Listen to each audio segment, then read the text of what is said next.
हाय नमस्कार, मी अमोल पारख तुमचं आजच्या व्हिडिओमध्ये स्वागत करतो. आणि आज माझ्याबरोबर आहेत आपले सर्वांचे मेंटर महागुरू मिस्टर अशोकजी तोडमल सर. आणि आम्ही एका विषयावरती आपण मित्रांनो आज डिस्कशन करणार आहोत. तो आहे विषय कन्सिस्टन्सी ऑफर. तर सरांशी या विषयावरती मी डिस्कस आपण करणार आहोत की काय कन्सिस्टन्सी ऑफर आपली रेग्युलर केली पाहिजे आणि कसे पुढे केले पाहिजे. तर सगळ्यात पहिलं जर बघितलं तर कन्सिस्टन्सी म्हणजे सातत्य. आणि सातत्याची ताकद काय आहे ते आज आपण समजून घेणार आहोत, आपल्या बिझनेससाठी पण आणि आपल्या बिझनेसच्या ऑफरच्या माध्यमातून ग्रोथसाठी पण. तर सर कन्सिस्टन्सी ऑफर तर आपली खूप सुंदर आहे. बरोबर. सर्वांना आम्ही कन्सिस्टन्सी ऑफर पण बऱ्यापैकी सगळ्यांना माहितीच आहे. कन्सिस्टन्सीचे बेनिफिट्स माहिती आहेत. 3 प्रकारच्या आपल्या कन्सिस्टन्सी आहेत. एक आहे 1100 PVची, बरोबर. दुसरी आहे 2500 PVची आणि तिसरी आहे 5000 PVची. 1100 PVला ऑलमोस्ट एक 2,500-3,000 रुपये लागतात.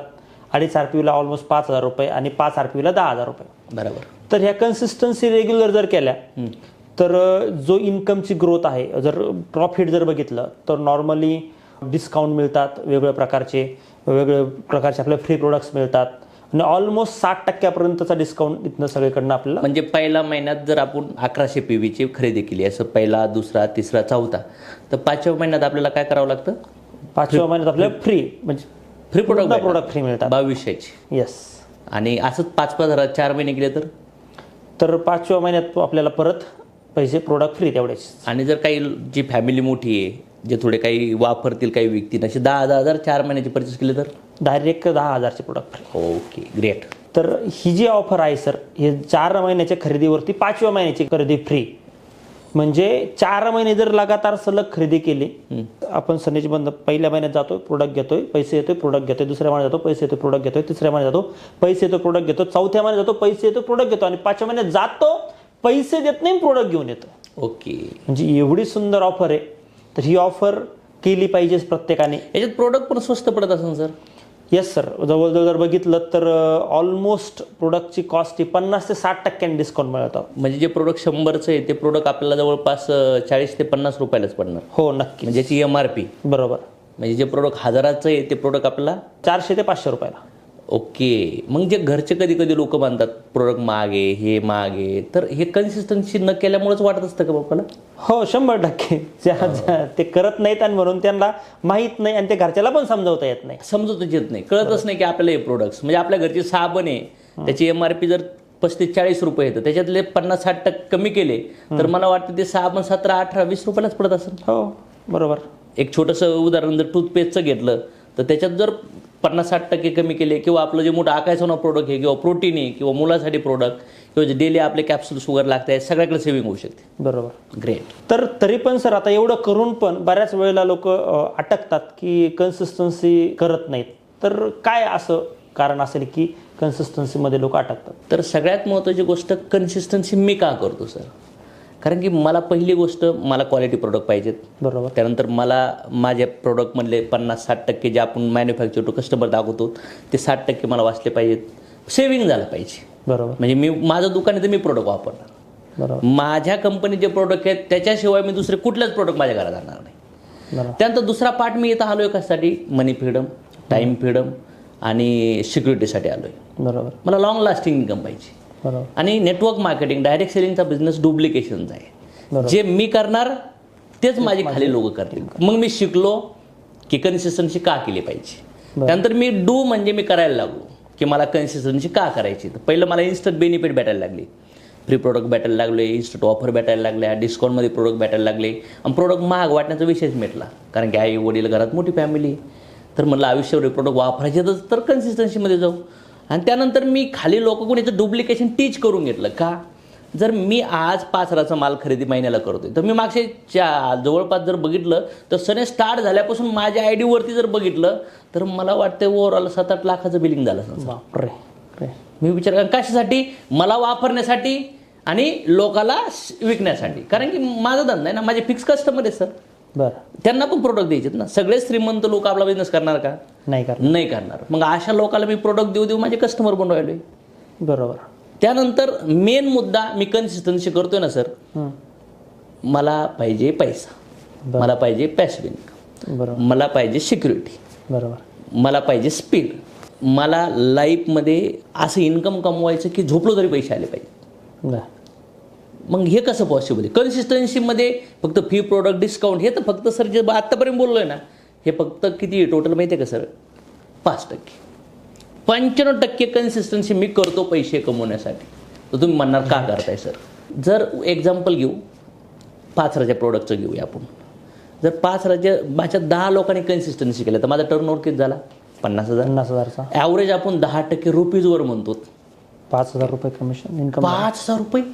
बरोबर. आतापर्यंत मोबाईल घेतला, गाड्या घेतल्या, मर्सिडीज घेतल्या, काही भेटलं रिफरल कमिशन आपल्याला? नाही, कधीच नाही. हे 50 रुपये 30 रुपये डीमार्टला कुपन देतात फक्त. 5,000 आणि एकदाच भेटणार का? लॉंग टर्म घेणार सर? लॉंग टर्म 5,000 रुपयात ॲटलिस्ट छोट्या माणसाचं बेसिक गरजा पूर्ण होतील सर. सोसायटी मेंटेनन्स देऊ शकतो चांगल्या मोठ्या माणसाचा. 10 लोकांनी खाली मल्टिप्लिकेशनमध्ये 100 लोक कन्सिस्टन्सी मारायला लागले. टोटल माझा ग्रुप तर मी नाही केलं ना, मी केलं, मी एक 6-7 लोकांना केलं आणि असं म्हणून 10 लोक, 10चं मल्टिप्लाय 100 झालं. माझी जवळ 1,200 लोकांची टीम आहे. पण मी पण करतोय, मी शिकलो, मी करतोय आणि मी यांच्याहून करून पण घेतोय. बरोबर. कारण की पुन्हा हल्ले नाही पाहिजे ना. कन्सिस्टन्सी करणं म्हणजे काय? प्रोडक्टला चिटकून राहणं. बरोबर. जसं ॲपल काय करतं, नवीन नवीन प्रोडक्ट आणून लोकांना अपग्रेड करायला लावते. मर्सिडीज काय करते, नवीन नवीन प्रोडक्ट आणतात. ब्लॅकबेरी, ॲलन सोली, लुई फिलिप्स काय करतात, नवीन नवीन. आज बघा ना, वडापाववाला काय करू राहिला आहे, प्रोडक्ट त्यांना वारंवार जुनं पण कस्टमर पाहिजे आणि नवीन पण कस्टमर पाहिजे. बरोबर. त्यानंतर एक चहावाला माणसाकडं जुनं कस्टमर आहे आणि नवीन पण कस्टमर आहे. कन्सिस्टन्सी कस्टमर जुना पण येऊ राहिलाय आणि नवीन पण येऊ राहिलाय, म्हणून त्यांचा धंदा स्टेबल प्लस ग्रोईंग मोडला आहे. मग मी कन्सिस्टन्सी काय करतोय, माझा धंदा एका बॉटम लेवल पासून खाली गेला पण नाही पाहिजे, कंटिन्यू वर गेला पाहिजे. अच्छा. म्हणजे मी नवीन लोकांनी माझ्या कन्सिस्टन्सी केल्या पाहिजेत आणि जुन्या लोकांना माझ्या कन्सिस्टन्सी ब्रेक नाही झाल्या पाहिजेत. ओके. तर याच्यासाठी मला असं वाटतं, मी बेसिक फंडला विचार केला की मला फिक्स इन्कम पाहिजे. जॉबमध्ये फिक्स इन्कम असतं किंवा रॉयल्टी इन्कम भेटतं लोकांना, काही बुक्समध्ये, ऑडिओ सीडीजमध्ये, हे सगळे इन्कम रॉयल्टी इन्कम आहे सर. मेल्यानंतर सुद्धा इन्कम दिलं जाते. बरोबर. धीरूभाई अंबानी नाही आहे त्या जगात, पैसे येऊ राहिले की नाही येऊ राहिले? आज जगातले मोठे मोठे आहेत ना लोक, एक एक सॉन्ग तयार करून गेले, पैसे येऊ राहिलेत. बरोबर. बुक लिहून गेलेत, पैसे येऊ राहिले. तर मग आज मी जेव्हा डायरेक्ट सेलिंग इंडस्ट्रीला वर्ल्ड वाईड बाहेरचे लोकांचा स्टडी केला, तेव्हा मला कळलं की ह्या लोकाला, हे लोक डेथ झालेत सर. मी अशा काही कंपन्या फॉरेन कंट्रीच्या ऐकल्यात, डेथ झालेत, पण त्यांच्या नॉमिनीला आज जर बघितलं तर 10-10, 12-12 करोडचे चेक जाऊ राहिलेत. अरे बापरे. मी विचार केला का, तेव्हा मला उत्तर भेटलं, कन्सिस्टन्सी कन्सिस्टन्सी कन्सिस्टन्सी. त्याचा मराठीत काय आहे की लगातार लगातार मी, माझा परिवार, माझी नेक्स्ट जनरेशन, तीच साबण, तेच तेल, तेच न्यूट्रिशन, तेच सप्लिमेंट, तेच ऑइल, तेच जागरी आम्ही वापरणार. आमचा चहा तोच असन. मग आम्ही प्रोडक्ट्स वाढणार नाही. याला म्हणतात कन्सिस्टन्सी. मग बेसिक फंडा मी विचार केला की मी कन्सिस्टन्सी मारली तर मला 50% बेनिफिट राहिला आहे. म्हणजे माझ्या 2200-2500च्या प्रोडक्टमध्ये मला 1100 भेटले. पण हीच कन्सिस्टन्सी मी जर 10 लोकांकडून करून घेतली तर किती झाले? 5,000 करून विचार करा बरं. 2200ची कन्सिस्टन्सी विचार करा, 10 लोकांकडून करून घेतले तरी 22,000 झाले. बरोबर. मला 2200 रुपये भेटले. बरोबर. माझ्या कन्सिस्टन्सीमुळे मला 1100 भेटले. बरोबर. पण खालच्या लोकांमुळे मला किती भेटले? 2200. आता 100 लोकांनी जर 2200ची कन्सिस्टन्सी केल्या तर किती भेटते? तर 2-2.25 लाख टर्नओव्हर झाला माझा. बरोबर. 22,000 इन्कम फिक्स झालं. बरोबर. इथं जर 5-5 40,000 पीवीच्या कन्सिस्टन्सी केल्या लोकांनी तर 5 लाखाचा बिझनेस आणि 50,000 रुपये इन्कम. छोटीशी सुरुवात म्हणजे डॉमिनोज इफेक्ट नाही माहिती ना सर तुम्हाला? एक छोटासा पुश, नंतर ते मोठ्याला पाडतो, नंतर मोठ्याला पाडतो. याच्यामुळे स्टेबिलिटी ग्रोथ होती सर. आणि हे माझ्या खोपडीत आहे. पैसे असे येऊ राहिले का महिन्याला 30-35-40 लाख रुपये कशामुळे येऊ राहिले? येस. आता कळलं असं. नक्कीच. तर जर खरंच मोठे पैसे कमवायचे असतील तर कन्सिस्टन्सी शिवाय पर्याय नाही. त्यानंतर दुसरा पार्ट विचार करा. आणखीन पुढे एक एक्झाम्पल घेऊ. 500 लोक आहेत. 500 लोकांनी 2200ची कन्सिस्टन्सी करून द्या. मॅटर नाही ना, कोणी जसे काही लोक 2,500 करतील, काही लोक 5,000 करतील आणि काही लोक 10,000 रुपयांनी परचेस करतील. आपल्याला टर्नओव्हर पैसे भेटणार आहेत. 500 गुणिले 2200 समजा 2,000 किती झाले? 12-13 लाख. बरोबर. 13 लाख समजू. बरोबर. 10% ॲव्हरेज काढा. 1,30,000 रुपये. 1,30,000 स्टेबल. एकदाच शिकवणार मी, एकदाच लोकांना शिकवणार. नंतर हे इन्कमसाठी मला हालायची गरज आहे का? फक्त काय करावं लागेल? कंटिन्यू कधी ट्रेनिंग करावं लागेल, कधी मीटिंग करावं लागेल. काही नवीन लोकांची गरज पण नाही मला. माझे ते ओल्ड सिम आहेत, ते ओल्डच कस्टमर आहेत, तो धंदा फिक्स आणून राहिलेत. आणि जर ते समाधानी सॅटिस्फाईड असतील, त्यांसोबत मी चांगले रिलेशन केले, ते नवीन आणखीन ॲड करतात. अच्छा. आता हीच 5,000 पीवीची असेल तर 5,000 रुपयाची असेल तर 500 लोकांची 25 लाखाचा टर्नओव्हर झाले 2.5 लाख महिन्याचे इन्कम. बापरे. चांगल्या मोठ्या अधिकाऱ्याला तरी एवढं पेमेंट आहे का? नाही सर. हे इम्पॉर्टंट पार्ट आहे. हा बिझनेस असं नाही की एकदा जॉईन केलं सोडून दिलं, एकदा प्रोडक्ट विकलं सोडून दिलं, एकदा कस्टमरमुळे सोडून दिला. लॉंग टर्म पैसा पाहिजे. एका बीमध्ये मला लई मोठं झाड दिसतंय सर. हा आपला प्लॅन असायचं, एक माणूस तुम्हाला महिन्याला 2-2, 5-5, 10-10, 20-20, 30-30, 50-50, 1-1 कोटी कमवून देऊ शकतो. फक्त कन्सिस्टन्सी. याचं डुप्लिकेशन 1000 लोकात करा. 1000 लोकांचे 22 लाख झाले 2200 रुपयांनी. बरोबर.